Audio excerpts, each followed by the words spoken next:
Last night I made a Korean cream cake. We took it over to a dinner that was going to be al fresco, and this cake and its frosting is just perfect for any time that you're going to be in warm temperatures. If you live in a hot climate, this is a perfect cake. I wouldn't call this like a weeknight cake. I wouldn't call it a super easy cake because there are a few more steps to it that you'll see. This cake costs $32 at our local Korean bakery. Any cake that has more steps that doesn't use a super easy American buttercream frosting like what's the typical what the Walmart bakery uses, it's going to cost more because it requires more steps and more technique.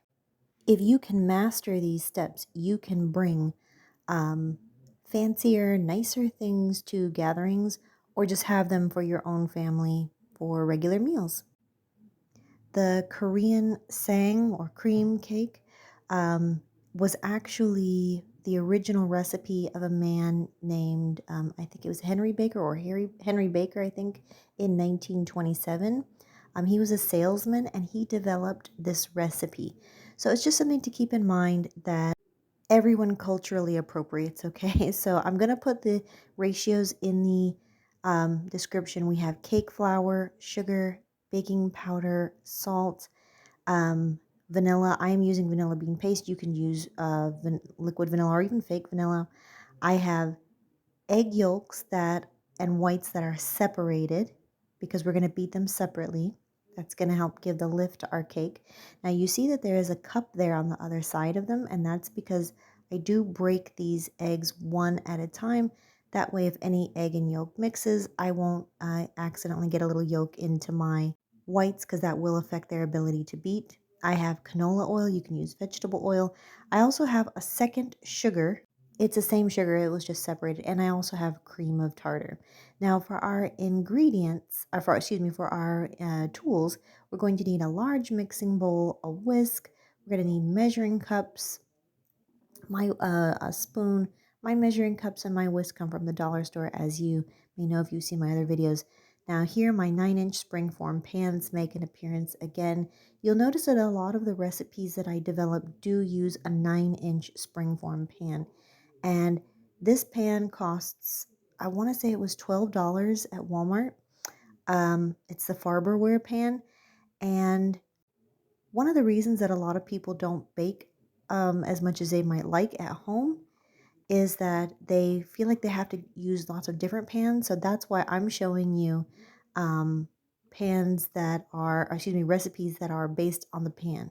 The great thing about the springform pan is you can bake tall layers in this, and as you saw, the sides break away when the spring is not latched. And so that way you never have to worry about, you know, a cake breaking as you take it out of the pan. So we'll need 2 of those. Now I'm also using a stand mixer here. Because we're going to need to beat our egg whites. We'll also need to, when we make our frosting, we'll need to beat that. Consider how much better it is to bake these days compared to, let's say, 100 years ago when this had to be done by hand. Commercial mixers and hand mixers didn't come into play until about the early 1960s.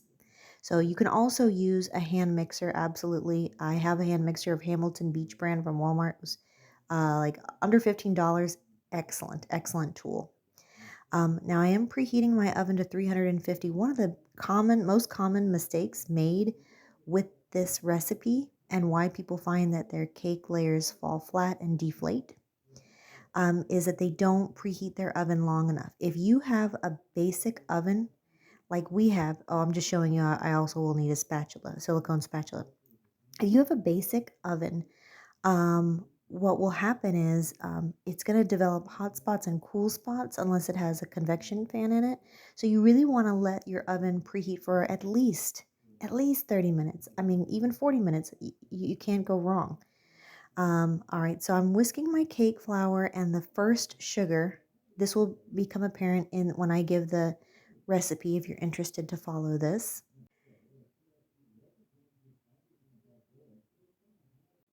Really take the time to whisk this well. That doesn't just mix up the sugar with the flour, it also will break up any lumps that are in either one of those, and it will aerate the flour.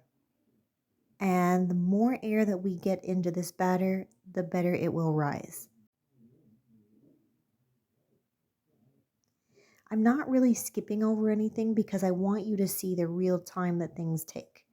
All right, I'm adding my salt and my baking powder. I like the Rumford brand baking powder.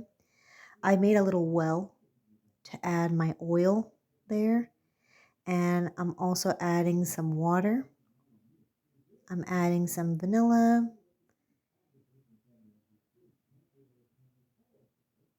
And I'm whisking that. Add my egg yolks. And I'm whisking those in the center. And once those are well whisked, I mean, you could have done that in a separate bowl. I just find that it's not necessary if you make a well in the center. Then you're going to add, start incorporating your flour. And the reason that we do it this way is it helps the flour avoid overbeating. And if you've watched my other cake videos, you know the reason we want to avoid overbeating is gluten development. Luckily, overbeating of gluten isn't as much of a problem when you use cake flour, so that's a good thing.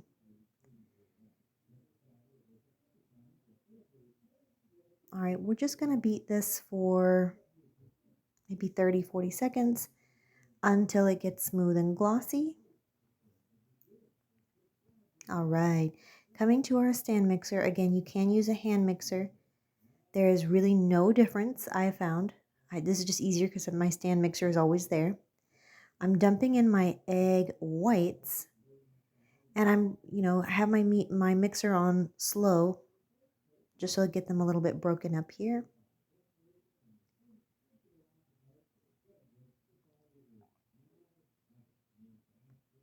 I'm trying not to skip over too many things. You can feel free to fast forward past it, but I find that a lot of video recipes skip over things, and new bakers struggle to realize how long something actually takes. And it may cause them to not mix something for an appropriate amount of time.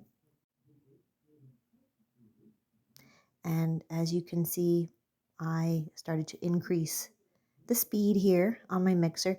Now this is one of the only benefits to having a KitchenAid mixer versus a hand mixer, because the $12 Hamilton Beach hand mixer absolutely will do a great job at whipping up these egg whites. The only problem is they tend to only, those cheaper hand mixers tend to only have like 3 speeds. Here we have, I think I have 10 speeds or 8 speeds. I can't remember on my KitchenAid mixer. So that gives you real precision.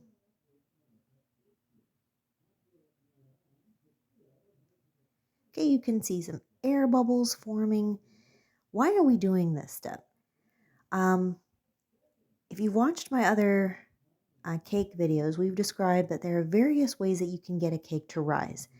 One of the ways is chemical rising, and that would be baking soda or baking powder. Another way is with using fluffed up egg whites. They add structure and lift to the cake as it bakes. All right, and there you see the cream of tartar. Once our eggs start to get a little bit fluffy with air bubbles, as you saw, we're going to toss in our cream of tartar. And what that does is it helps stabilize the egg whites, and it prevents overbeating. Just keeps them stable. So we're really we keep increasing the speed, and we're really seeing a lot of foaminess there. Now, little by little, we're starting to add our first batch of granulated sugar. We're at about a medium now. We're going to medium high on the speed.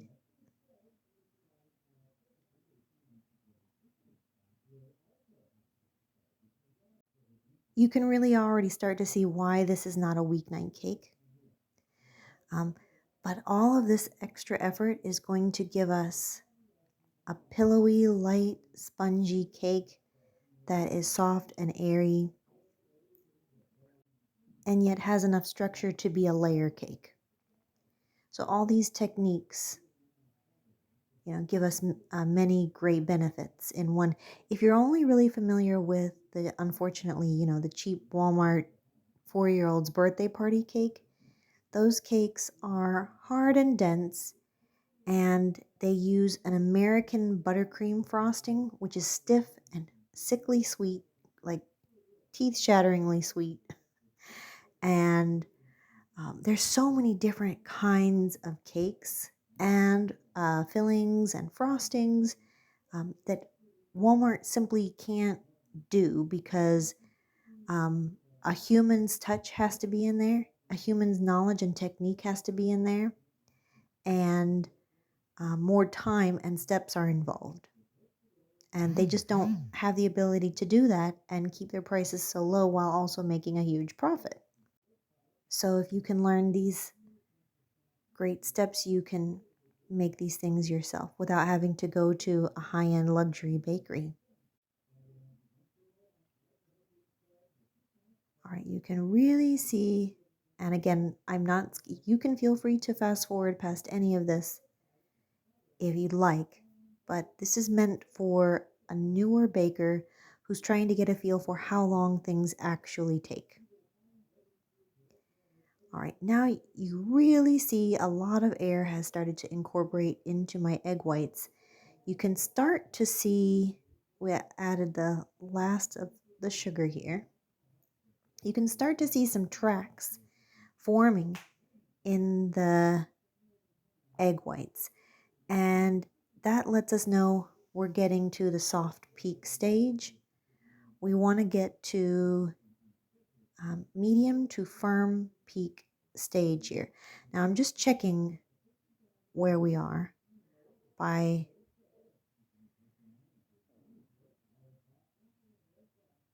see if we have enough firmness, lift. You can stop the mixer and you can put a utensil like a spoon into the batter and lift it up and see if the egg whites kind of will stick up. And that would be that's what we call the peak. So we want to get a fairly stiff peak, kind of coming straight up, and then we'll know we've beaten our eggs enough. Other than, I told you one of the most common mistakes with this Korean cream cake, also known as the chiffon cake, one of the most common mistakes is not preheating our oven for long enough, because we do need a really hot oven. The second most common mistake with this cake that causes it to deflate for new bakers is that they miss out on this step that you're seeing here. They don't beat their eggs properly for the right amount of time, so their egg whites don't get enough lift and the cake doesn't have enough structure. So now you can really see those tracks from the beater forming in my eggs. I can do this by eye. You may need to stop every 20 or 30 seconds and put a spoon in there and see if you get a stiff peak that will stand up.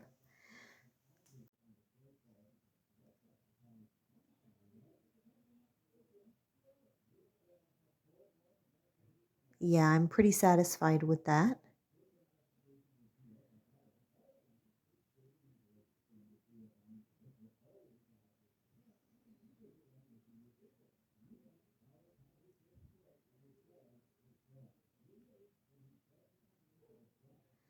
All right, so we're going to start to take our egg white and we're going to fold it gently into our other batter that had the egg yolks. Now, some people will say you have to take a little bit first of the egg yolk batter and mix it into the egg whites. I have never found that to be the case with this recipe. You can just start folding in the egg whites. That's just fine. Now, this is the third most common mistake. is that people, when they make this cake recipe, any kind of chiffon cake, they do not properly fold in the egg whites. And you really need it to be even. You don't want to see white streaks of the egg whites because that will prevent even baking, and you won't get a nice rise. It might deflate. Some parts of the cake will be dry, some will be too wet. If you'd like to use a scale, if you have a kitchen scale, you're looking for 562 grams for each of these pans, assuming that you're using the same pan that I'm using, the Farberware pan. I just eyeball this. You can totally feel free to eyeball this. These went into the oven for 30 minutes, after which they were turned upside down on cutting boards to cool. And we always cool the Korean cream cake, also known as the chiffon cake, upside down. And that's mistake number 4 that some people do not do. And that will enable our cake to not deflate also. All right, so I let that cool for 1 hour. And as you can see, my cakes have not deflated. They're perfect, puffy, light. Those are pretty tall cake layers. And they're pretty even, which indicates that the oven was indeed the right temperature. There's the one you're seeing right there has only a very tiny slight dome, and then the other one doesn't. So I'm really satisfied with the evenness of the baking of those 2 layers of the cake. Those went into the fridge overnight to cool, because we do need to frost a cool cake. Now, I love whipped cream frosting on cakes. What I do not like is the fact that a lot of them are not stable. They tend to weep and get runny. Cool Whip doesn't do that, but Cool Whip also has some weird ass ingredients. It tastes like plastic, leaves a weird plastic coating on my tongue, and it tastes really fake. And once you have my whipped cream recipe, you will never be satisfied with Cool Whip again. So in this bowl, I have whipped my heavy cream, 3 cups of heavy cream. All the ratios will be in the description. Before I started beating the cream, I put in the freezer for 30 minutes the bowl and that whisk. So everything would be nice and cold. The colder it is, the better outcome you're going to have. I also put in powdered sugar and vanilla.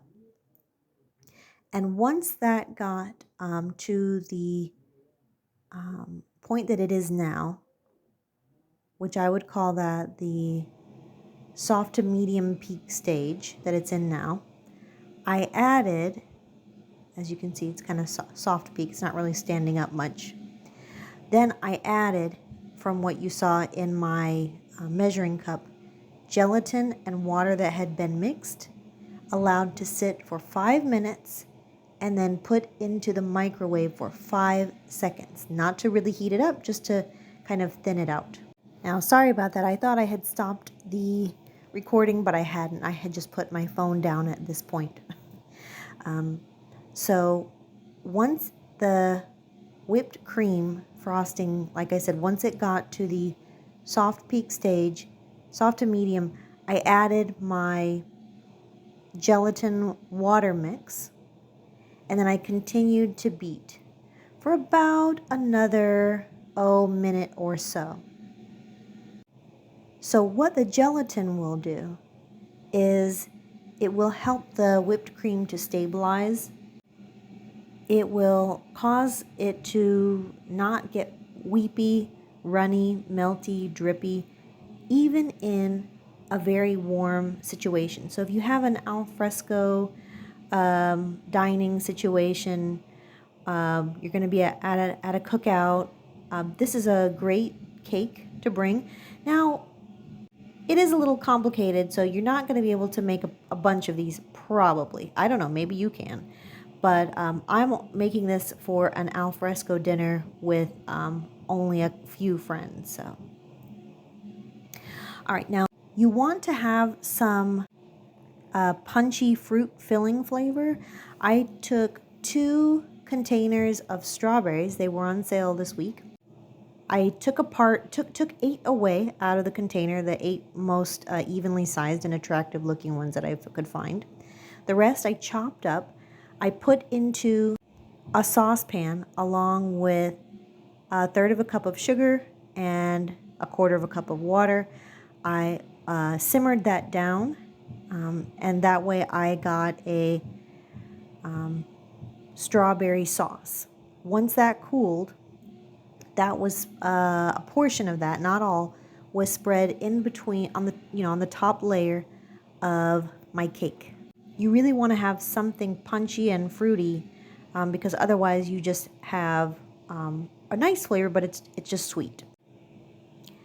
Then I frosted my cake with my whipped cream frosting. I just used those remaining 6 to 8 strawberries, just cut them up. You wouldn't even have to use that many. You could totally just save 3 or 4 and just use slices of the strawberries. This recipe left me with quite a bit more strawberry sauce and quite a bit more of the stabilized whipped cream to serve alongside each slice. And you can see the crumb of this cake is just perfect. You have enough density to the cake that it can hold up 2 layers and quite a bit of frosting, but it's also really light and pillowy. This is a delicious cake. I hope that you will try it. Honor Mr. I can't remember if his name is Henry Baker or Harry Baker, but I just thought that was so cool. This guy was I think he was an insurance salesman. He was some kind of salesman in 1927, and he wanted a cake that was the best of both worlds between the butter cake and the angel food cake. And he developed this cake, and he sold it. Before he sold it, he was making it for a restaurant called I believe it was in California, called the Brown Derby restaurant. And people went crazy over this cake. They just loved it. And I think it was the early 60s when he finally sold the recipe to Betty Crocker. And he said he wanted the housewives of America to be able to make this cake. And that was right around the time that stand mixers and hand mixers became available to the American housewife and not just to commercial kitchens like restaurants and stuff. So this is a great American cake, and the technique is now, it's called the chiffon cake now. We should call it the baker cake after him. But it's gained TikTok fame again because it's called the Korean cream cake. And like I said, I don't think that I almost don't think cultural appropriation is possible.